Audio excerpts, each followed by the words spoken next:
ಇವತ್ತು ನಾವು ತೋರಿಸ್ತಾ ಇರ್ತಕ್ಕಂಥದ್ದು ಭತ್ತವನ್ನ ಬೆಳೀತಕ್ಕಂಥ ಇನ್ನೊಂದು ಪರ್ಯಾಯ ಪದ್ಧತಿ. ನಮಗೆ ಗೊತ್ತಿದ್ದಂಗೆ ಸಾಮಾನ್ಯವಾಗಿ ಬೆಳೀತಕ್ಕಂಥ ಪದ್ಧತಿ ಏನು ಅಂತ ಹೇಳಿದ್ರೆ ನೀರು ಕಟ್ಟತಕ್ಕಂಥದ್ದು, 25 ದಿವಸಕ್ಕೆ ಪೈರು ಹಾಕ್ತಕ್ಕಂಥದ್ದು, 45 ದಿವಸ ನೀರು ಕಟ್ಟಿ 3-4 ಪೈರನ್ನು ಅರ್ಧ ಅಡಿಗೆ ಹಾಕಿ ಬೆಳೀತಕ್ಕಂಥ ಕ್ರಮ. ಇದರಲ್ಲಿ ತುಂಬಾ ನೀರಿನ ಬಳಕೆ ಜಾಸ್ತಿ ಆಗುತ್ತೆ ಮತ್ತು ಇಳುವರಿನೂ ಕೂಡ ಜಾಸ್ತಿ ಬರಲ್ಲ. ನಾವಿವತ್ತು ತೋರಿಸ್ತಾ ಇರ್ತಕ್ಕಂಥದ್ದು ಶ್ರೀ ಪದ್ಧತಿ ಅಂತ, SRI ಅಂತ ಇಂಗ್ಲಿಷ್ನಲ್ಲಿ ಹೇಳ್ತಾರೆ. ಈ ಪದ್ಧತಿನಲ್ಲಿ ಸಾಮಾನ್ಯವಾಗಿ 12 ದಿವಸದ ಪೈರನ್ನು ಹಾಕ್ತೀವಿ. ಆಮೇಲೆ ನೀರನ್ನು ಕಟ್ಟಲ್ಲ, ಒಂದೊಂದೇ ಪೈರನ್ನು 25 ಸೆಂಟಿಮೀಟರ್ ಅಥವಾ 1/4 ಅಡಿಗೆ ಇದನ್ನ ನಾಟಿಯನ್ನು ಮಾಡ್ಕೊಂಡು ಬರ್ತೀವಿ. ಈಗ ಈ ಪೂರ್ತಿ ವಿಧಾನವನ್ನ ಒಂದೊಂದೇ ಘಟ್ಟಗಳ ಮೂಲಕ ತೋರಿಸ್ತಾ ಹೋಗ್ತೀವಿ. ಈಗ ಮೊದಲನೇದಾಗಿ ನಾವು ಭತ್ತ ಯಾವುದೇ ಪೈರನ್ನು ನಾಟಿ ಮಾಡೋಕ್ಕಿಂತ ಮುಂಚೆ ನಾವೇನ್ ಮಾಡ್ತೀವಿ, ಬೀಜ ಸಂಸ್ಕರಣೆ ಅಂತ ಒಳಪಡಿಸಬೇಕಾಗುತ್ತೆ. ಯಾಕೆ ಅಂತ ಆದ್ರೆ ಅದು ಭತ್ತ ಆಗಲಿ ಅಥವಾ ಯಾವುದೇ ಪೈರ ಆಗಲಿ ಅದು ಚೆನ್ನಾಗಿ ಮೊಳಕೆ ಬರಬೇಕು. ನಂತರ ಪೈರಿಗೆ ಯಾವುದೇ ರೀತಿ ರೋಗ ತಗಲಬಾರದು ಅಂತಿದ್ರೆ ನಾವು ಚೆನ್ನಾಗಿ ಬೀಜ ಸಂಸ್ಕರಣೆ ಮಾಡಬೇಕಾಗುತ್ತೆ. ಬೀಜ ಸಂಸ್ಕರಣೆ ಮಾಡೋದು ಒಂದು ವಿಧಾನ. ಭತ್ತನ ಹೇಗೆ ಬೀಜ ಸಂಸ್ಕರಣೆ ಮಾಡಬೇಕು ಅಂತ ನಾವೀಗ ನೋಡೋಣ. ಇಲ್ಲಿ ನಾವು ಮೊದಲೇನ್ ಮಾಡ್ತಿದೀವಿ ಅಂತ ಹೇಳಿದ್ರೆ, ಈಗ ಒಂದು ಶುದ್ಧವಾದ ನೀರಿನಲ್ಲಿ ನಾವು ಮೊದಲು ಕೋಳಿ ಮೊಟ್ಟೆ ಹಾಕ್ಬಿಟ್ಟು, ಒಳ್ಳೆ ಕೋಳಿ ಮೊಟ್ಟೆನ ತಗೊಂಡ್ಬಿಟ್ಟು ಕೋಳಿ ಮೊಟ್ಟೆನ ಶುದ್ಧವಾದ ನೀರಿನಲ್ಲಿ ಹಾಕ್ಬೇಕು. ನಂತರ ನಾವು ಸ್ವಲ್ಪನಾಗಿ ನಾವು ಪುಡಿ ಉಪ್ಪನ್ನು ಹಾಕ್ತಾ ಹೋಗ್ಬೇಕು. ಯಾವ ಲೆವೆಲ್ ವರೆಗೆ ಪುಡಿ ಉಪ್ಪನ್ನು ಹಾಕಬೇಕು ಅಂತ ಹೇಳಿದ್ರೆ, ಆ ಕೋಳಿ ಮೊಟ್ಟೆಯ 4ನೇ ಭಾಗದಷ್ಟು ಮಾತ್ರ ಅದು ಮೇಲ್ಗಡೆ ಕಾಣಿಸ್ತಾ ಇರಬೇಕು ನಮಗೆ. ಅಲ್ಲಿ ತನಕ ನಾವು ಉಪ್ಪನ್ನು ಹಾಕ್ಬಿಟ್ಟು ಒಂದು ಉಪ್ಪು ನೀರಿನ ದ್ರಾವಣ, ನೀವು ಇಲ್ಲಿ ನೋಡ್ತಾ ಇದ್ದೀರಿ, ಉಪ್ಪು ನೀರಿನ ದ್ರಾವಣವನ್ನ ನಾವು ಈ ರೀತಿ ತಯಾರು ಮಾಡ್ತೀವಿ. ಸ್ವಲ್ಪ ತೋರಿಸಿ ಉಪ್ಪು ನೀರಿನ ದ್ರಾವಣವನ್ನ ನಾವು ಈ ರೀತಿ ತಯಾರು ಮಾಡ್ಕೊಂಡಿದ್ದೀವಿ. ಸಂಸ್ಕರಣೆ ಮಾಡೋದು ತೋರಿಸಿ. ಈಗ ಭತ್ತನ ನಾವು ಹೇಗೆ ಸಂಸ್ಕರಣೆ ಮಾಡೋದು ನೋಡೋಣ. ಮೊದಲು ಭತ್ತನ ತಗೊಂಡ್ಬಿಟ್ಟು ಈ ಉಪ್ಪು ನೀರಿನ ದ್ರಾವಣಕ್ಕೆ ಸ್ವಲ್ಪ ತೆಳುವಾಗಿ ನಿಧಾನವಾಗಿ ಹಾಕ್ತಾ ಹೋಗ್ಬೇಕು. ಹಾಕಿ ಕಲಕ್ತಾ ಹೋಗ್ಬೇಕು. ಕೈಯಲ್ಲಿ ನಿಧಾನವಾಗಿ ಕಲಕಬೇಕು.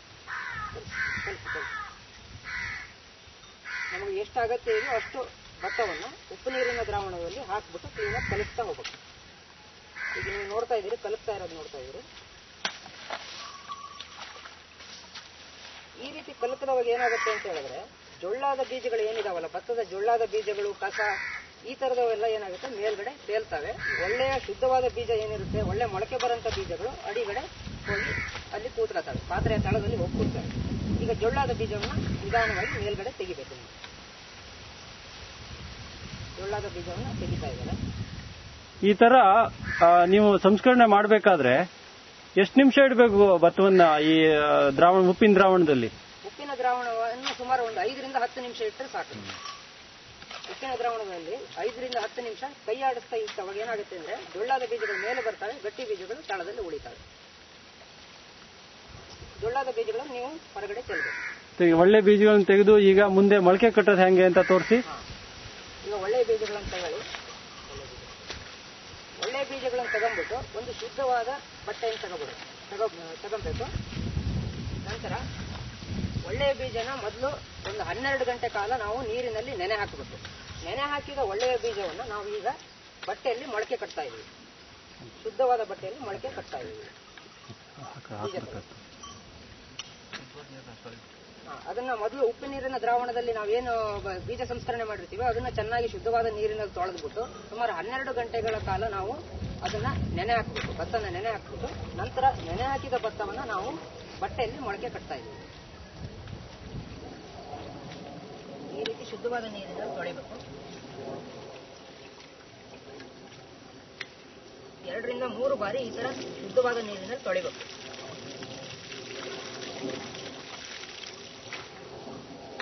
ಈ ರೀತಿ ಶುದ್ಧವಾದ ನೀರಿನಲ್ಲಿ ತೊಳೆದು ಸುಮಾರು 12 ಗಂಟೆಗಳ ಕಾಲ ನೆನೆಸಿದ ಭತ್ತವನ್ನ ನಾವು ಈಗ ಮೊಳಕೆ ಕಟ್ತಾ ಇದ್ದೀವಿ. ಒಳ್ಳೆಯ ಬಟ್ಟೆಯನ್ನು ತಗೊಂಡ್ಬಿಟ್ಟು ಅದಕ್ಕೆ ಶುದ್ಧವಾದ ಒಳ್ಳೆಯ ಬೀಜವನ್ನ ನಾವು ಹಾಕಿ ಈ ರೀತಿ ಹಾಕ್ಬಿಟ್ಟು ಮೊಳಕೆ ಕಟ್ತಾ ಇದ್ದೀವಿ.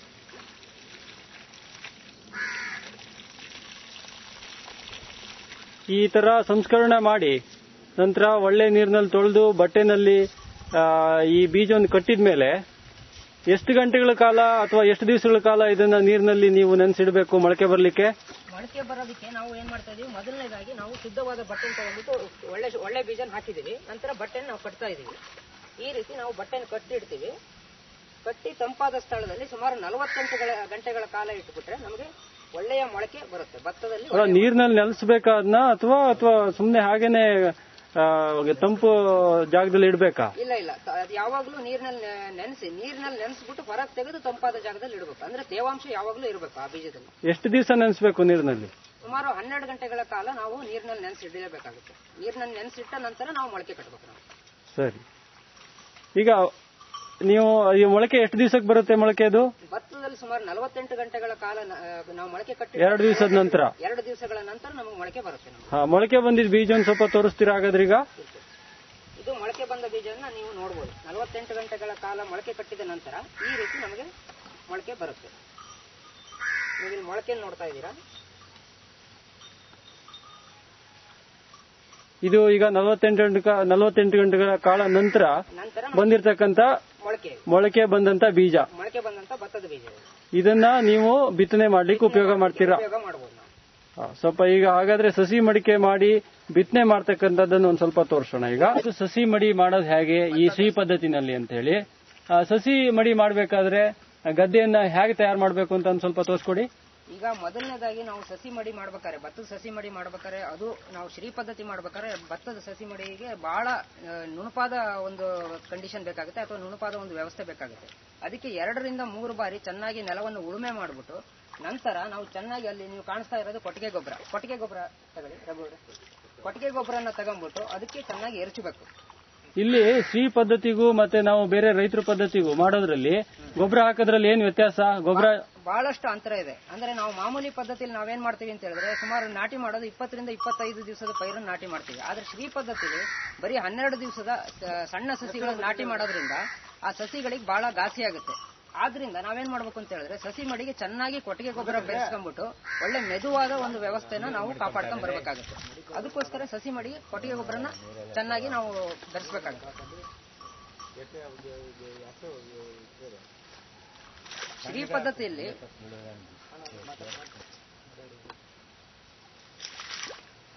ಪದ್ಧತಿಯಲ್ಲಿ ನಾವು ಬೇರೆ ಪದ್ಧತಿಗಿಂತ ಕೊಟ್ಟಿಗೆ ಗೊಬ್ಬರದ ಪ್ರಮಾಣವನ್ನು ಜಾಸ್ತಿ ಮಾಡ್ಕೋಬೇಕಾಗುತ್ತೆ. ಯಾಕೆ ಕೊಟ್ಟಿಗೆ ಗೊಬ್ಬರದ ಪ್ರಮಾಣ ಜಾಸ್ತಿ ಬೇಕು ಶ್ರೀ ಪದ್ಧತಿ ಸಸಿ ಮಡಿನಲ್ಲಿ? ಏಕೆಂದ್ರೆ ನಾವು ಬರೀ 12 ದಿವಸದ ಪೈರನ್ನ ನಾವು ಕಿತ್ತು ನಾಟಿ ಮಾಡ್ತೀವಿ. ಮತ್ತೆ ಪೈರಿನ ಜೊತೆಗೆ ಬೀಜ ಕೂಡ ಬರೋದು ಅನಿವಾರ್ಯ ಆದ್ರಿಂದ ನಮಗೆ ಕೊಟ್ಟಿಗೆ ಗೊಬ್ಬರದ ಪ್ರಮಾಣ ಜಾಸ್ತಿ ಇರಬೇಕಾಗುತ್ತೆ ಸಸಿ ಮಡಿ. ಮಣ್ಣು ಮೆದುವಾಗಿರ್ಬೇಕು, ಅದಕ್ಕೋಸ್ಕರ ಜಾಸ್ತಿ ಗೊಬ್ಬರವನ್ನು ಹಾಕ್ಬೇಕಲ್ವಾ? ಅದೇ. ಆಮೇಲೆ ಕೆಸರು ಮಾಡಿದ್ಮೇಲೆ ಕೆಸರು ಮಾಡೋದನ್ನ ಒಂದ್ ಸ್ವಲ್ಪ ತೋರಿಸಿ. ಈಗ ನಾವು ಕೊಟ್ಟಿಗೆ ಗೊಬ್ಬರನ ಚೆನ್ನಾಗಿ ಮಿಕ್ಸ್ ಮಾಡ್ಕೊಂಡಿದೀವಿ. ಈಗ ಕೆಸರು ಮಾಡ್ತಾ ಇದೀವಿ ನಾವು.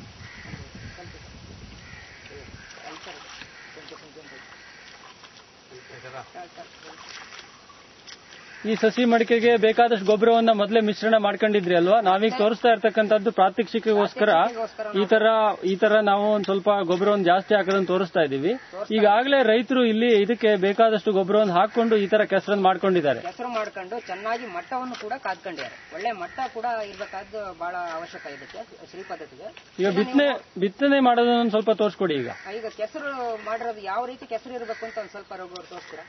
ಕೆಸರು ಯಾವ ತರ ಇರಬೇಕು ಅಂತ ನೋಡಿ. ಆ ರೀತಿ ತೆಳುವಾದ ಒಂದು ಕೆಸರಿನ ಒಂದು ಮಡಿ. ಈಗ ಈ ತರ ತಯಾರಾದ ಒಂದು ಸಸಿ ಮಡಿಗೆ ನಾವು ಈಗ ಮೊಳಕೆ ಕಟ್ಟಿದ ಕಾಳನ್ನ ಭತ್ತದ ಬೀಜವನ್ನ ಬಿತ್ತನೆ ಮಾಡ್ತಾ ಇದ್ದೀವಿ. ಭತ್ತದ ಬೀಜನೇ ಬಿತ್ತನೆ ಮಾಡೋದ್ರಲ್ಲೂ ಕೂಡ ಶ್ರೀ ಪದ್ಧತಿಯ ಒಂದು ಇದರಲ್ಲಿ ಶ್ರೀ ಪದ್ಧತಿಯ ಒಂದು ಸಸಿ ಮಡಿಕೆನಲ್ಲಿ ಏನು ವ್ಯತ್ಯಾಸವನ್ನು ಮಾಡಬೇಕಾಗುತ್ತೆ ಇಲ್ಲಿ? ಈಗ ನಾವು ಬೇರೆ ಪದ್ಧತಿಗೂ ಹಾಗೂ ಈ ಶ್ರೀ ಪದ್ಧತಿಗೂ ಇರೋಂತ ವ್ಯತ್ಯಾಸ ಅಂತ ಹೇಳಿದ್ರೆ, ಬೇರೆ ಪದ್ಧತಿಗಿಂತ ಈ ಶ್ರೀ ಪದ್ಧತಿಯಲ್ಲಿ ಭತ್ತದ ಬೀಜವನ್ನ ನಾವು ಬಹಳ ದೂರ ಸಸಿ ಮಡಿಯಲ್ಲಿ ಬಿತ್ತನೆ ಮಾಡಬೇಕಾಗುತ್ತೆ. ಬಹಳ ದೂರ ಬಿತ್ತನೆ ಮಾಡಬೇಕಾಗುತ್ತೆ ಸಸಿ ಮಡಿಯಲ್ಲಿ. ನೋಡಿ ಈ ತರ ಬಹಳ ದೂರ ಬಿತ್ತನೆ ಮಾಡಬೇಕು ಸಸಿ ಮಡಿಯಲ್ಲಿ. ತೆಳುವಾಗಿ ಬಿತ್ತನೆ ಮಾಡಬೇಕು, ಮಂದವಾಗಿರಬಾರದು. ಬಹಳಷ್ಟು ತೆಳುವಾಗಿ ಬಿತ್ತನೆ ಮಾಡಬೇಕು.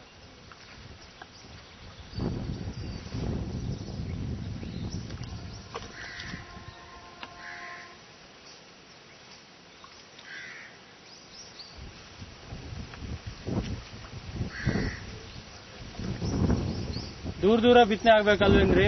ಬಹಳ ದೂರ ಬಿತ್ತನೆ ಆಗಬೇಕು.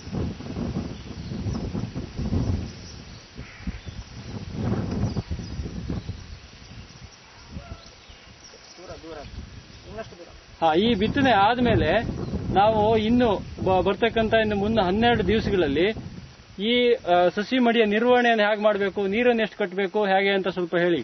ಈಗ ಸಸಿ ಮಡಿಯಿಂದ ನಾವು ಮೊಳಕೆ ಬಿತ್ತನೆ ಮಾಡಾದ್ಮೇಲೆ ಸಸಿ ಮಡಿಗೆ ಚೆನ್ನಾಗಿ ನೀರು ಕಟ್ಟಬೇಕು. ನೀವು ಆ ನೀರು ಕಟ್ಟಿರೋಂಥ ಸಸಿ ಮಡಿನ ನೀವು ನೋಡ್ಬೋದು. ಆ ಕಡೆ ಸುಮಾರು 12 ದಿವಸಗಳ ಪೈರು ಆ ರೀತಿ ಕಾಣುತ್ತೆ. ಸಸಿ ಮಡಿಯಲ್ಲಿ ನೀರು ತೇವಾಂಶ ಯಾವಾಗಲೂ ಕಾಪಾಡ್ಕೊಂಡ್ ಬರಬೇಕು. ಯಾವುದೇ ರೀತಿ ಬಿರುಕು ಬಿಡದಿದ್ದಂಗೆ ನಾವು ತೇವಾಂಶವನ್ನು ಯಾವಾಗಲೂ ಕಾಪಾಡ್ಕೊಂಡ್ ಬರಬೇಕು. ಅದು ಕಾಣ್ತಾ ಇರ್ತಕ್ಕಂಥದ್ದು ಈಗ ಎಷ್ಟು ದಿವಸದ ಸಸಿ ಮಡಿ? ಅದು ನೀವು ಅಲ್ಲಿ ನೋಡ್ಬೋದು, 12 ದಿವಸದ ಪೈರನ್ನ ನೀವು ಸಸಿ ಮಡಿಯಲ್ಲಿ ನೋಡ್ಬೋದು. ಈಗ ಕೀಳ್ಬೇಕಾದ್ರೆ ಕಿತ್ತಾಗ ಸಸಿ ಹೇಗಿರುತ್ತೆ, ಕೀಳ ವಿಧಾನ ಹೇಗೆ, ಕಿತ್ತಂತ ಸಸಿ ಹೇಗಿರುತ್ತೆ ಅನ್ನೋದನ್ನ ದಯವಿಟ್ಟು ಸ್ವಲ್ಪ ತೋರಿಸಿ. ಈಗ ನಾವು ಸಸಿ ಮಡಿಯಲ್ಲಿ ಭತ್ತದ ಸಸಿ ಮಡಿನ ನಾವು ನೋಡಿದ್ವಿ. 12 ದಿವಸದ ಪೈರನ್ನು ನಾವು ಅಲ್ಲಿ ನೋಡ್ತಾ ಇದೀವಿ. ಈಗ ನಾವು ಸಸಿ ಮಡಿಯಿಂದ ನಾವು ಸಸಿನ ಹೇಗೆ ಕೀಳಬೇಕು ಹಾಗೂ ಹೇಗೆ ನಾಟಿ ಮಾಡಬೇಕು ಅಂತ ನಾವು ನೋಡೋಣ.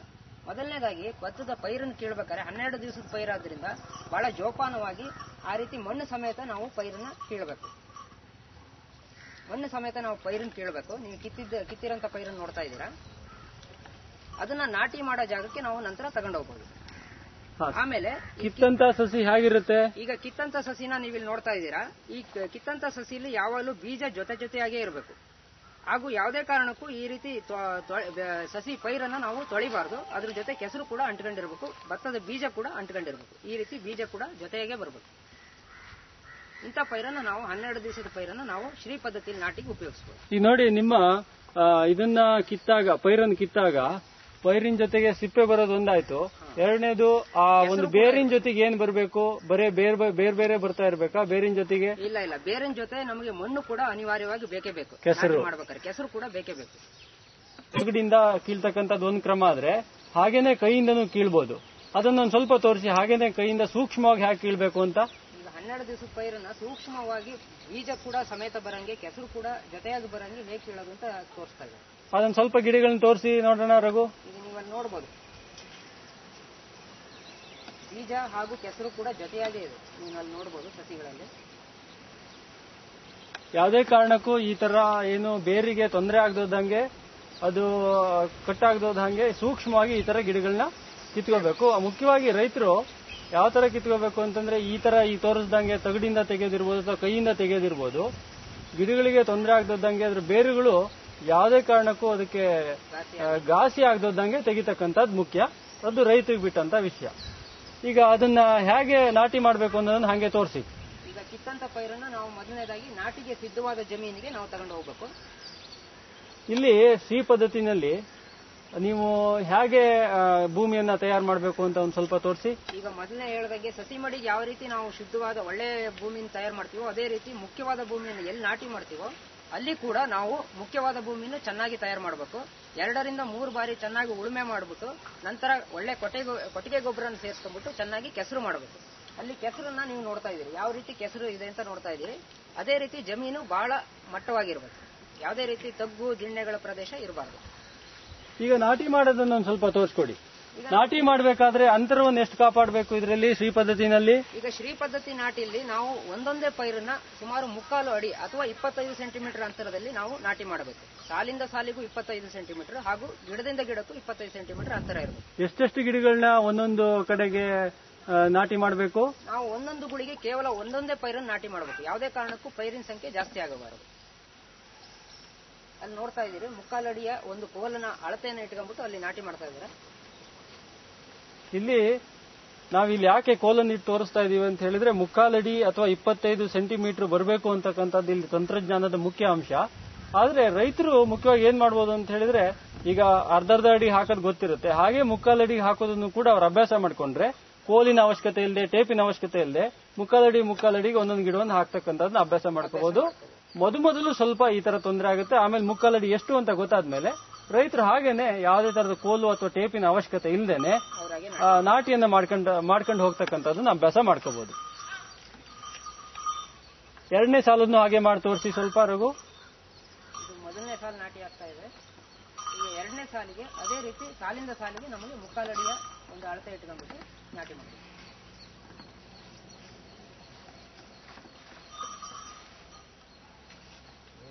ಇಲ್ಲಿ ಇನ್ನೊಂದನ್ನು ಗಮನಿಸಬೇಕು, ನಾವು ನಾಟಿ ಮಾಡಬೇಕಾದ್ರೆ ಚಚ್ಚೌಕ ಆಕಾರದಲ್ಲಿ ಈ ತರ ನಾಟಿ ಆಗ್ತಾ ಹೋಗುತ್ತೆ. ಮೊದಲು ಒಂದು ಸಾಲಾಗುತ್ತೆ, ನಂತರ ಮುಕ್ಕಾಲಡಿಗೆ ಇನ್ನೊಂದು ಸಾಲು ಪ್ರಾರಂಭ ಆಗುತ್ತೆ. ಆ ಸಾಲಿನ ಗಿಡದ ನೇರವಾಗೇನೆ ಮತ್ತೊಂದು ಗಿಡದ ಸಾಲುಗಳು ಬರ್ತಾ ಹೋಗುತ್ತೆ. ಕೊನೆಗೆ ನೀವು ನೋಡಿದಾಗ ನಾಟಿ ಮುಗಿದ ಮೇಲೆ ಚಚ್ಚೌಕ ಆಕಾರದಲ್ಲಿ ಸರಿಸಮಾನವಾಗಿ ಚಚ್ಚೌಕ ಆಕಾರದಲ್ಲಿ ನಿಮಗೆ ನಾಟಿ ಆಗಿರುತ್ತೆ. ಕರೆಕ್ಟಾ ಇದು? ಸರಿ. ಅಂದ್ರೆ ಈಗ ನಮ್ಗೆ ಯಾವುದೇ ಬದಿಯಿಂದ ನೋಡಿದ್ರು ಕೂಡ ನಮಗೆ ಸಾಲು ಕಾಣುವಂತಿರ್ಬೇಕು. ಈ ಕಡೆಯಿಂದ ನೋಡಿದ್ರು, ಉತ್ತರ ದಕ್ಷಿಣವಾಗಿ ನೋಡಿದ್ರು ಸಾಲು ಕಾಣಬೇಕು, ಅಥವಾ ಪೂರ್ವ ಪಶ್ಚಿಮದಿಂದ ನೋಡಿದ್ರು ನಮಗೆ ಸಾಲು ಕಾಣುವಂತಿರ್ಬೇಕು. ಈಗ ನಾವು ಇಲ್ಲಿ ನೋಡ್ತಾ ಇದ್ದೇವೆ, ಈಗಾಗಲೇ ನಾಟಿ ಮಾಡಿರ್ತಕ್ಕಂತ ಒಂದು ಸಿ ಪದ್ಧತಿಯಲ್ಲಿ ನಾಟಿ ಮಾಡಿರ್ತಕ್ಕಂತ ಭೂಮಿ. ಇಲ್ಲಿ ನಿನ್ನೆ ನಾವು ಈ ತರ ನಾಟಿ ಮಾಡಿದ್ದೀವಿ. 12 ದಿವಸದ ಪೈರನ್ನ 25 ಸೆಂಟಿಮೀಟರ್ ಅಥವಾ ಮುಕ್ಕಾಲಡಿಗೆ ಚಚ್ಚೌಕ ಆಕಾರದಲ್ಲಿ ಈ ತರ ಗಿಡಗಳನ್ನ ನಾಟಿ ಮಾಡಿದ್ದೀವಿ. ಇಲ್ಲಿ ನಾಟಿ ಮಾಡಿದ ನಂತರ ಮುಖ್ಯವಾಗಿ ನಮಗೆ ನೀರು ನಿರ್ವಹಣೆ ಬಹಳ ಸಿ ಪದ್ಧತಿಯಲ್ಲಿ ಮುಖ್ಯವಾದ ಅಂಶ. ಇಲ್ಲಿ ಯಾವುದೇ ಕಾರಣಕ್ಕೂ ನಾವು ನೀರನ್ನ ನಿಲ್ಲಿಸಬಾರ್ದು. ಅಲ್ಲಿ ಕಾಣುತ್ತೆ, ನೀವು ನೋಡಿರ್ಬೋದು. ಇಲ್ಲಿ ಬರೀ ಕೆಸರು ಇರಬೇಕೆ ಹೊರತು ನೀರನ್ನು ನಿಲ್ಲಿಸಬಾರ್ದು.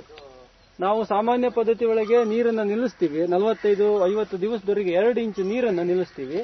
ಆದರೆ ಸಿ ಪದ್ಧತಿನಲ್ಲಿ ಯಾವುದೇ ಕಾರಣಕ್ಕೂ ಕೂಡ ಈ ತರ ನೀರನ್ನು ನಿಲ್ಲಿಸಬಾರ್ದು. ಬರೇ ಕೆಸರು ಇರಬೇಕು. ತೇವವನ್ನ ಚೆನ್ನಾಗಿ ನಿರ್ವಹಣೆ ಮಾಡ್ಕೊಂಡ್ ಬರಬೇಕು. ಭೂಮಿಗೆ ಬಿರುಕು ಬರದೇ ಇರೋ ತರದಲ್ಲಿ ಈ ತರ ಕೆಸರಿನ ಒಂದು ಮಟ್ಟವನ್ನೇ ಯಾವಾಗಲೂ ಕಾಪಾಡ್ಕೊಂಡು ಬಂದ್ರೆ ಸಿ ಪದ್ಧತಿನಲ್ಲಿ ಬೆಳೆ ಯಶಸ್ವಿಯಾಗಿ ತಂಡೆ ಹೊಡೆಯುತ್ತೆ. ಜೊತೆಗೆ ಬೆಳವಣಿಗೆ ಚೆನ್ನಾಗುತ್ತೆ, ಇಳುವರಿ ಕೂಡ ಚೆನ್ನಾಗಿ ಬರುತ್ತೆ. ಸೊ ಇದು ಕವರ್ ಆಯ್ತು. ಇಲ್ಲಿ ಸಿ ಪದ್ಧತಿನಲ್ಲಿ ಏನು ಅಂತ ಹೇಳಿದ್ರೆ, ನಾವು ನಾಟಿ ಮಾಡಿದ ನಂತರ ಭೂಮಿ ನಿರ್ವಹಣೆ ಮಾಡ್ತಕ್ಕಂಥದ್ದು ಬಹಳ ಮುಖ್ಯ. ಈಗಾಗಲೇ ಹೇಳ್ದಂಗೆ ನೀರನ್ನು ನಿಲ್ಲಿಸಬಾರ್ದು, ಕೆಸರನ್ನ ತೇವವನ್ನ ಮೇಂಟೈನ್ ನಿರ್ವಹಣೆ ಮಾಡ್ಕೊಂಡು ಹೋಗ್ಬೇಕು.